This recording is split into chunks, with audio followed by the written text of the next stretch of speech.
Hello, ladies and gentlemen, and welcome to another episode of Explode Your Expert Business Show. This is a podcast for coaches, speakers, and trainers who want to grow their businesses while making an impact and a difference in the world. I'm your host, Simone Vincenzi, and every week I bring you different episodes, sometimes where we interview clients, sometimes we do a solo episode to give you the behind the scene of what's going on with GTEx. Sometimes we interview incredible guests like we have today to share a bit more about what they do behind the scene to grow their businesses and also give you an insight in their ideas that what is they're working with their clients. Now, it is time to introduce our guest of the day. Judith Germain is an author and is an authority on Maverick Leadership, author, keynote speaker, consultant, editor, and podcaster. She's a chartered fellow of the CIPD and has over 30 years of leadership and the head of HR director experience. She's passionate about helping leaders and organizations improve their leadership impact and influence. And today we're going to talk about how Maverick Leaders improve their impact and influence. So welcome to the show, Judith Germain. How are you doing today? I'm great. How are you, Simone? I'm incredibly well, really excited about this interview, talking about Maverick Leadership. So tell us a bit more about what is Maverick Leadership? I want to go straight into it. What is Maverick Leadership? Okay. So first of all, I've been defining Maverick since 2005 as willfully independent people. So that's the definition for Maverick. And Maverick Leadership is like a philosophy. It's a way of being as well as way of leading. So, for example, my view about leadership is that it is not about a coat that you put on when you get to work. It's more like the underpants that you put on when you get up. I love it. So Maverick Leadership is who you are and what you do. So it's the merging of that. So it's not like a facade that we put. It's not the dress. It is literally the core. It is the core, because if you think about leadership, generally speaking, in the past, it's all about what you do to someone. It's all about manipulation, even if I don't use those words, because it's never about the individual and the impact that they are making on the task of the individual. It's about, this is what you need to do to get your followers to do that. There's a question now. So what happens to those ones that don't wear underpants? But I'm not sure we need to address this in this podcast, so we can move on. So how did you end up talking about Maverick Leadership and doing what you do right now? It's a really good question. I didn't even realize I was a Maverick, which seems really bizarre now. I always thought differently to other people. I always saw things clearly, and I always enjoyed working with those that were the most challenging. So I ended up making a career of working with these type of individuals who were highly intelligent, very, very creative, had a certain way of working and a certain way of being. And in fact, I started off with rescuing Mavericks, as it were, taking the trouble out of troublesome talent before I started focusing on broader aspect in terms of leadership in itself. So how does it work? Like, what were you doing? When I decided to really focus on this? I'm curious on, you mentioned that you were working with Mavericks. Okay, let me qualify the question. You mentioned that you were working with Mavericks, even without knowing that they were Mavericks. You didn't know you were a Maverick, and talking with like troublesome people. Tell me a bit more about that. Yeah, tell me a bit more about that work and how it links to what you're doing now. Yeah, so that really began when I was in corporate work, really. So I was head of HR in a number of organizations. So I was the one that was called in to deal with this individual. And I would be like, oh, it's, that's not really a problem. You just need to go. And I'd go off and just talk to them. And then they would be doing the things they need to do. And people would be really surprised. Right. And to me, it was really, really obvious. And it's because I understood what the issues were, because I would probably have reacted in the same way. That's really fascinating. I'm taking this in a different context because my background was working with young people. And when you're working with young people, you always have the troublesome kids in the classroom. And sometimes some of the most troublesome kids, some of the smartest kids that are there, that's why they're troublesome, because they are disengaged. Like this stuff is too easy for them, or the school system or the teachers don't have a way to engage them. Is that the same that happens also in the corporate space, just with adults and not with kids? I think that's really true, because Mavericks only follow rules that make sense. So if they don't make sense, they're not doing them. So you would see that in the child. So if the teacher says to do this and it makes no sense to do that, or you can see that by following this rule, you still won't achieve the thing you're going for, there's no point in starting. But when you're young, you don't have the language and the ability to actually explain that very well. Well, actually, in fact, I see many adults don't have the language to explain that very well either. And that's something I had to learn myself, is to contextualize my thinking and to explain, rather than me just saying, no, I'm not doing that, or that's stupid. I had to say, I can understand how you would feel like that, but if we did that, it wouldn't actually achieve the goals we're setting out to be. This, let me explain why, as opposed to shorthand or not doing that. I now need to call my mom and tell them, Mom, I'm a maverick. That's why I gave you so much trouble when I was a kid. Because that's true. It's like they don't follow rules that don't make sense. Like if I can understand why am I doing this, what's the point of even doing it? Yeah, it's like it's no point in because the thing is that you can see the end result of a action before it started. So if you can see it's not going to work, it's a waste of your time to start. 100%.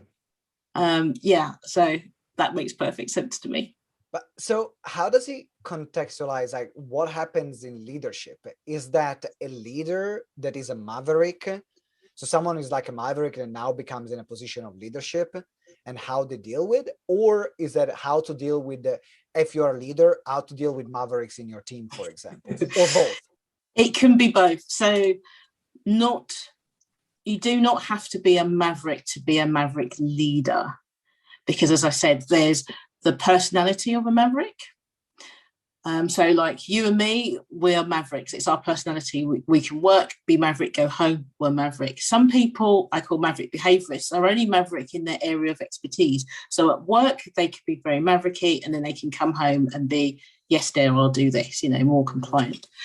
And I think for me, maverick leadership is a way of being. It's a way of working. It's leading because what you're doing is for the greater good. It's bigger than who you are, but it's influencing people. It's not manipulating. It's making sure stuff are done, and it's being principled. So if you're thinking of like Jacinda in New Zealand, Barack Obama, people like that who are, let's work for something that is bigger than what we are, but I'm principled about it, and we're going to do this the right way, and I'm going to bring you along with me. Now, I want to ask you, when was the time when you realized that this was going to be your field of work? Because I'm curious to hear the backstory around. When did I realize? You know what? I got outed. Sounds really funny. There was this guy that I knew very well in his business network, and he said, "Jude, you need to out yourself as a maverick. Stop talking about this is what mavericks do and this is what you need to do, and make it personal, because it is personal." And it wasn't like I was hiding it. I just didn't realize it. And I think it's because at that stage, I was looking at mavericks and saying, because I see mavericks as two types of people: socialized mavericks, so those are working for the greater good, and extreme mavericks who are working for themselves. And I was only coming across extreme mavericks. So what some of the traits I could see, I was like, but I'm not like that. Right. So, and then when I started to really research and go deeper, I can now live with the title. Yes, I am a maverick, and I'm proud of it. And I can wear the badge. I can wear the badge because I'm not one of those other ones. And so what are the, let's first of all clarify and identify what are the characteristics of a maverick. Either so someone who is listening, they say, okay, this is me, or someone that even if they're listening, they're not a maverick, or watching, and they're not a maverick, they can recognize mavericks in their lives, in their teams. So what are the characteristics that make someone a maverick? Okay, there's two things. So in terms of a maverick is someone that I say they whine, and that's an acronym. So they have they have willful intention. They are going to do something because they want to do it. They have an honest belief in the thing that they're doing. So quite often when you don't know why a maverick's doing something, what's the honest belief that they're working from? That's what you should be looking for. They're influential, they're knowledgeable, and the knowledge is not just that they're a specialist in a certain thing, they're much broader and deeper with their knowledge. They're execution and output driven, and they're success driven. So that's how you would recognize a maverick. So these are all the traits of a maverick. And you mentioned also that there are people that are more, now they are the extreme. You have mavericks that work for the greater good and mavericks that are doing it for themselves. In your experience, how is there a clear line where you can identify really click with one or the other? Or you need to do some fine tuning before you realize what type of maverick you're dealing with? Yeah, there is a continuum. And most mavericks hit extreme and bounce back towards socializing. But if you're looking at an extreme maverick, everything that they do is focused on themselves. Mm-hmm. So, for example, all mavericks value loyalty and reputation. Socialized mavericks look at loyalty. I'm loyal to you and you're loyal to me. An extreme maverick is you're loyal to me. I'll dump you as soon as I can. I'm not going to lose my job over protecting you. You're gone. Reputation's a really good one. So reputation, socialized mavericks care about the reputation that they have and the people they're around. So if you have a poor reputation, if you have no integrity, the socialized maverick is not hanging around. Whereas an extreme maverick isn't that concerned about that. As long as them. They're not really that bothered as long as they're getting what they want. So if you've gotten two mavericks in front of you and one is focused, it's all about morals. It's all about the moral intention. So if someone is thinking about themselves and what can they get, they're going to be extreme. And if they're thinking about what can we get, they're going to be socialized or socialized. That becomes the difference. Like, for can I get versus what can we get? No, an extreme, yeah. Because an extreme maverick will manipulate and a socialized maverick will influence. And that's a major difference. No, that's interesting because I know I never had a word, but everything you're explaining, you're describing is a lot of like a strong sides of my character. So you are talking and I'm like, I'm a socialized maverick. Like, totally. You need to read my book, Simone. You'll know more. 100%. So what's the name of the book so we can let everyone know here which is listening? It's The Maverick Paradox, the secret power behind successful leaders. So the Maverick Paradox, make sure you scroll in the show notes if you're listening or watching, because there's going to be the link. I'm going to be talking about the book in a moment. But if everyone is already eager, is already listening, just get the book right now. So you have two different sides. You have the socialized maverick, you have the extreme maverick. And is that difficult for mavericks to lead? Or is that easier compared to other type of personalities for maverick to lead? What has been your experience? Let's say someone is a maverick and is a leader. Okay, an extreme maverick will lead, and they're really hard to work with because they're very charming, they're very nice, they're very manipulative, they know all your weaknesses and they will use them. So they will be very power hungry, and their style will work whilst they're successful. Socialized mavericks, way more fun. So it's all about working with you. You're very clear. The thing about leadership is there should be no surprises. So you should know the leader. You should know the leader, and so if something happens, whether it's good or bad, you kind of know how they're going to react. So you're more likely to tell people straight away because you know they're not going to react in a weird way because you know them. It's the nature of the person. And you talked before about, but a Maverick leader, is it about managing Mavericks? Yes, it can be. But Maverick leadership is a way of leading people. So as I said before, you don't need to be a Maverick to do that. So but anyone can be a Maverick leader. Like they don't need to have a can. Maverick personality to be a Maverick leader. No, because again, you could be, if you're compliant, if you're a sort of conformist, you'll probably struggle because conformists are rule stickers. But if you want to survive now with the way that COVID is, the pandemic and everything else, you need to be change eager.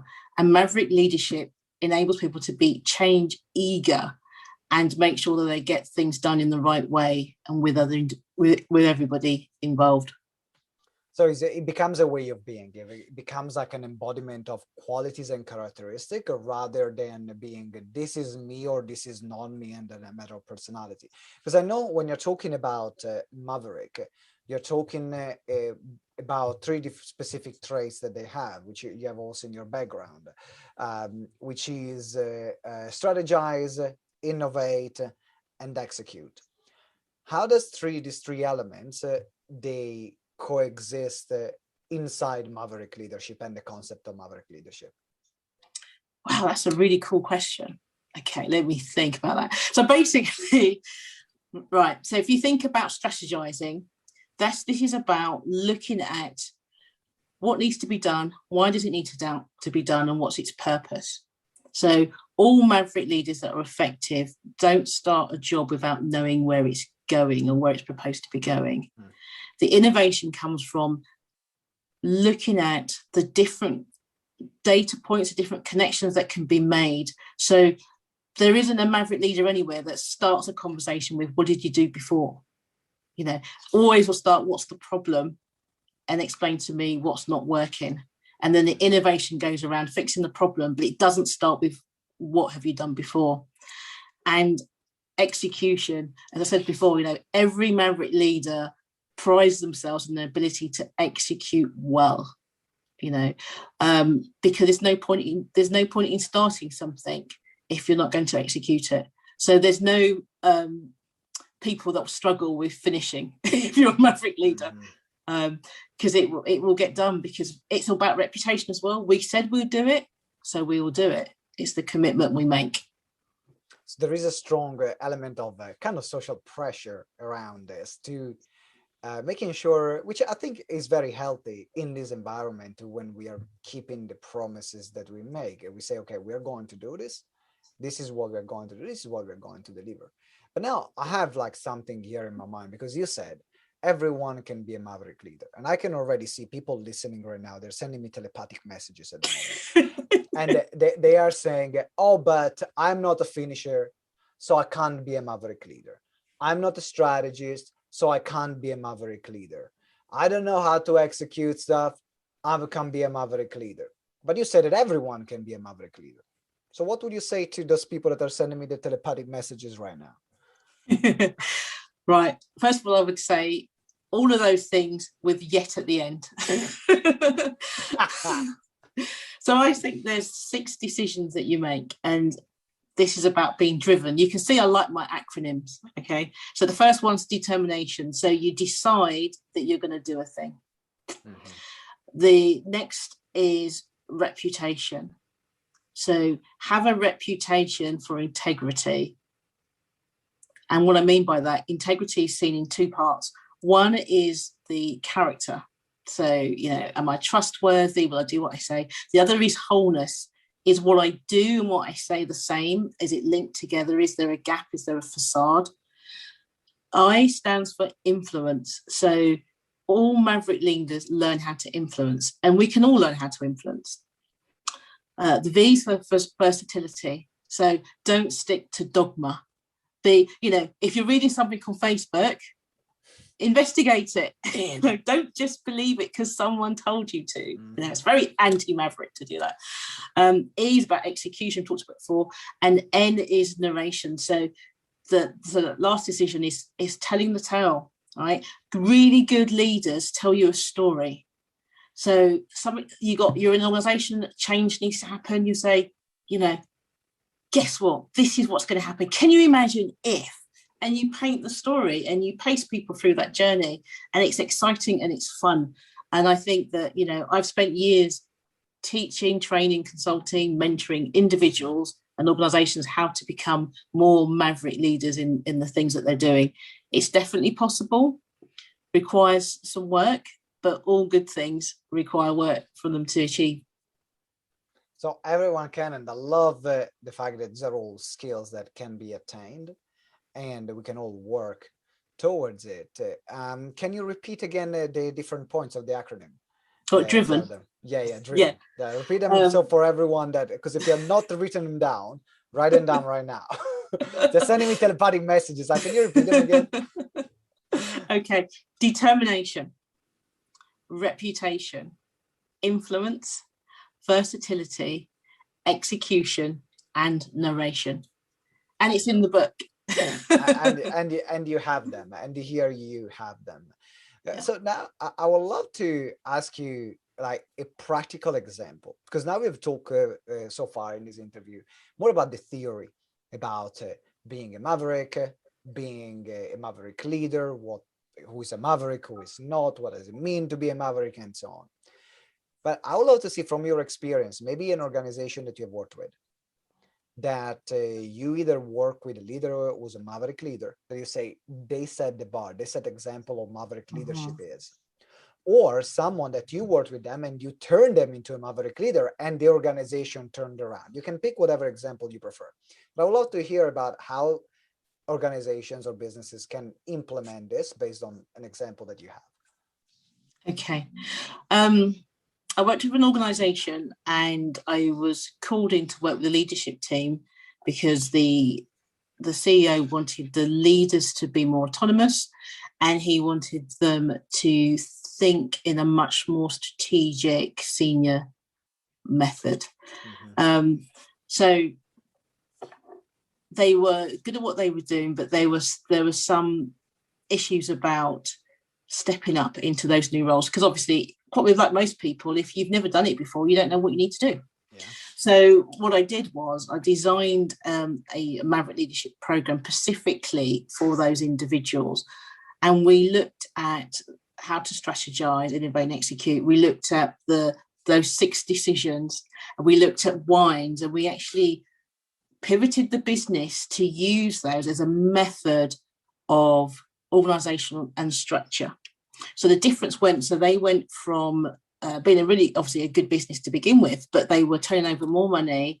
They were dealing with employees that were difficult to with in the past, and they were able to action things straight away. So one of the key features when I work with individuals is to take something live that they're working on and apply the principles within that intervention, so that when they leave, they can immediately put it in place. And that was a lot of the feedback. It was like, we did this yesterday, and this morning I phoned up and told them to do this, and now this is happening. And it was really exciting because you could see over the days exactly what they were implementing. And now, a year later or so, I'm still hearing all this stuff, and it's just great because you're just like, wow, I had this little part in the difference it's made to people. And because Maverick Leadership is about who you are and what you do, I often hear about people telling me the impact in their personal life. And I think that's amazing, because I'm not talking to them about their personal life, but they are taking those principles and applying it and arguing less with their partners, getting on better with their children, doing that sort of stuff. And it's nice because, it's not what's expected. So that's when it's working really well, because I expect the business to improve. I expect them to get more work, but to see them saying this is what's happening in my personal life because of this course or whatever I'm doing with them, that's fantastic. Because leadership is an aspect that influences every single area of our life. Influences our personal relationships, our friendships, the relationship with ourselves, how we lead our own life, how we lead our businesses, how we lead other people. Leadership is everywhere. And I agree with you, when you're implementing like those concepts and you improve as a leader in an organization, then suddenly you're like, oh, I can do this in my personal life. Let me take and implement this part and see how can I make my personal life better. And I love how long lasting the change is, because it's not just a short-term fix. That's what I'm hearing saying about Maverick Leadership. It's not a short-term fix. It is a way of being. It is a changing a way of being. And so now the question I have, and I'm playing a bit of a devil advocate with you in this interview. I know I'm not going to give you an easy run, but I have the people that sending me telepathic messages. So I gotta tell this to you, because some people say, but change can be difficult and change can take a long time. How was your experience about people adapting to this new way of leadership that they might have not used before? Okay. Well, one, I always say to people, being a leader is about being courageous. It's about courage. So you have to do that. And I think it's about, you need to give people a compelling reason to change, because otherwise the change is not going to happen. So it has to be compelling for them, not compelling for me, but compelling for them. And I think because it's about working out what the issues are and what risk, as a Maverick leader, you're not frightened of those difficult questions. So, and you have created an environment where people will come and tell you how things really are. Yeah. So you can have that conversation and say, what are you afraid of? And then they will tell you. And it sounds like try it, and then they will tell you. But they will, because of these other areas that you brought up. If you understand change and you understand the curve that people go through, and you can pace people through that change, and you will say, any change program that I'm doing with somebody, I will say, you will feel angry, and that's okay, because when you feel angry, X, Y, Z, or things will be great. But what you will see, so when you're helping people through change, especially if they're leaders, you're demonstrating to them what their team will be feeling. So straight away you've got empathy, and because people get frightened, so often leaders do change poorly because they're frightened of the response of the employee. So they'll just say, I'm sorry, we're gonna have to sack you, bye. And it's like, what? So they won't hold the feelings of the individual. And that's what you're also training. So change can be difficult. I don't necessarily think it necessarily is going to be long, because I think it's about people try to change attitudes, which is why it takes a long time. And you should be looking at changing behavior, because when I behave differently, when you behave differently, the cognitive dissonance that is set up means that you will need to change for that. So you will make that change to become more comfortable. I'm not doing it to you, but you will do it to yourself because of all those other reasons we mentioned. It's a very self-empowered decision, and there is a strong reason why for them to change. They are involved in the process of changing, rather than having someone else and say, hey, you got to be a Maverick leader. But it is about how the environment is set up for the Maverick leadership behavior to emerge within the organization. So starting from the creation of an environment of empathy, of open communication, where people can express how they feel. They can express if they're afraid of something, if they are happy about something, if they're proud of something, whatever emotion they're feeling, which now creates an open environment where change takes place. Because we are using, I asked you the question about how does it take to change? Like, can anyone be a Maverick leader? Does it take long to change this behavior? But sometimes also this kind of change on a structural level becomes a necessity for a company. Yeah, it's about, people come to me and ask me to design, say, a training program or something like that. And I will say, what is it that you really want to change? What's the behavior? Because there's the stated goal and the real goal. Yeah. And I always make sure I'm obviously hitting what they're saying, but hitting the real reason underneath it. And that's the bit that makes the change happen, is to understand what are the real drivers. Is it because people are scared? Is it because people just don't know how to do something? What is the thing? And I'm not afraid to call and name the emotion that's underneath it, because leadership is courageous. And I think it's about role modeling, and people see that. And you share of yourself when you're doing these things. So you share your experiences. And I think people want to buy into that. And being a Maverick leader is fun. It's joyful. And who doesn't want to be doing that? People buy into that because it's great. So if someone wants to become a Maverick leader, you mentioned that you have your book, The Maverick Paradox. So tell us more about the book. What is the journey that will, like, if I buy the book, what can I expect? Oh, it's been called The Blueprint to Leadership. It's been called by someone in one of the reviews. What you would expect is, if you do not know how to lead, you're not sure how to make a difference. This book shows you the different types of individuals they are. It tells you how power is utilized. It tells you the keystone type of capabilities and competencies that you need and the strategies to move forward. So it really takes you from that, I have been given a compelling reason to change and I don't know how. So rather than giving you a load of theory, load of concepts, they're quite practical in the sense of these are the types of competencies that you'll need to be able to do this and why.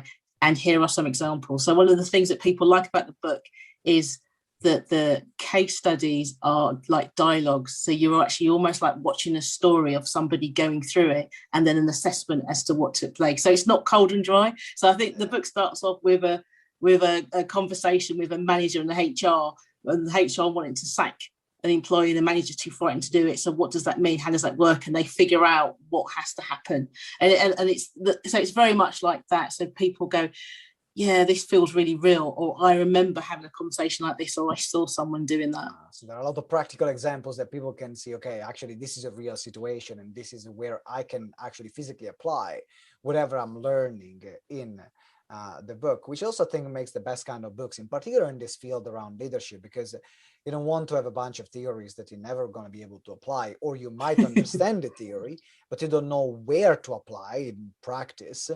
But now with this you have. So if someone wants to buy the book, The Maverick Paradox, what is the best way, and what is the best also way to reach out to you if someone wants to work with you?